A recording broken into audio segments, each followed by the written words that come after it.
जिला अमेठी के तहसील मुसाफिर खाना की एसडीएम के ऑफिस का चक्कर लगाते हुए एक महिला जो भी पत्रकार है खातून थक गई और उनकी कोई सुनवाई नहीं हुई।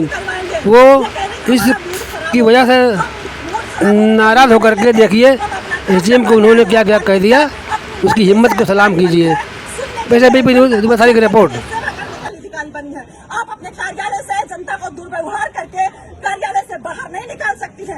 यह अधिकार आपको नहीं है कि आप बोले हमको और आपके साथ खड़े 4 लोग और बोले कि आप भागिए यहाँ से, निकलिए कार्यालय से। अरे आपको पता नहीं है कि पत्रकार क्या होता है? आपने मामूली समझ लिया है। अरे आपको शर्म नहीं आती कि पत्रकार खड़ा होकर बोल रहे हैं मैम मुझे न्याय चाहिए, मैं एक पत्रकार हूँ। आपने क्या कर्तव्य निभाया? आप योगी जी को नहीं जानती, सरकार आदेश नहीं सुनती है कि पत्रकार जब किसी भी अधिकारी के पास जाए, कार्यालय जाए, प्रशासन के पास जाए तो वो इज्जत दे, पत्रकार को मान सम्मान के साथ बिठाए और उसे पूरा ब्यौरा दे जिस बारे में जानकारी चाहिए पत्रकार को। आप सुनती नहीं है, आप मेरी आजादी छीनेंगी, आप मेरे बोलने की आजादी छीनेंगी। मैं ऐसा नहीं होने दूंगी। प्रीति तिवारी जी, आपने हमारे जमीन पर कब्जा करवाया है और आप ही उस कब्जे को मुक्त करवाएंगी। मैं कुछ नहीं जानती हूँ, मैं सिविल करने जाऊँ, मुझे बोल रहे मेरे कार्यालय से भागे। कहीं सुना है आपने? कितना भी बड़ा सुपीरियर अधिकारी हो, कितना भी बड़ा अधिकारी हो, उसका नर्म लहजा होता है, उसका बात करने का तरीका अलग होता है। ये कहाँ से पढ़ लिख कर आई है? कैसे अधिकारी बन गई कि इनका मूड खराब हो जाता है एक पत्रकार के सवाल करने से? लेकिन मैं यहाँ पत्रकार की हैसियत से नहीं आई थी, मैं एक पीड़ित लड़की की हैसियत से लखनऊ से दौड़ दौड़ के आ रही हूँ कि मैं पीड़ित हूँ मैम, मुझे न्याय चाहिए। आपके गलत आदेश की वजह से मेरे घर पर कब्जा किया गया, आपने गलत कब्जा कर लिया, प्रशासन ने आपको गुमराह किया।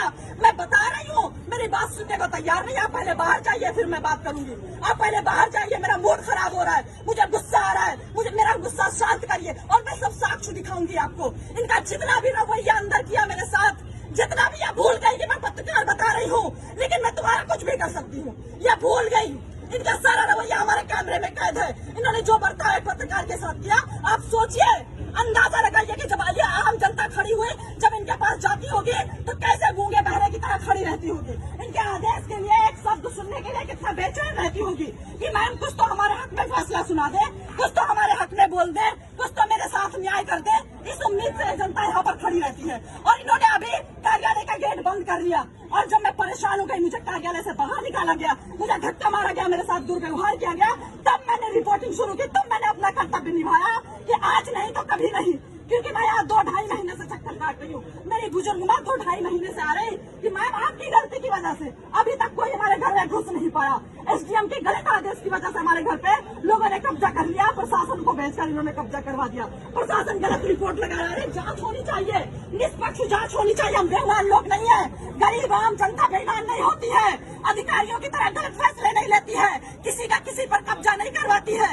ये जो यहाँ पर आम जनता खड़ी है ये बेईमान नहीं है, अपना खून पसीना बहाकर यहाँ पर लोग खड़े हुए हैं उम्मीद में कि हमें न्याय मिलेगा। एसडीएम के पास जाएंगे, लोग उम्मीद में रहते कि एसडीएम साहिबा के पास जाएंगे, हम सुनाएंगे अपनी कहानी। महिला है, महिला के साथ न्याय होना चाहिए। प्रीति तिवारी जी से कि मैं रोने लगी। मैंने बोला मैम आप भी एक महिला है, आप भी अधिकारी है, मैं भी एक सीनियर पत्रकार हूँ, मैं लखनऊ में पत्रकार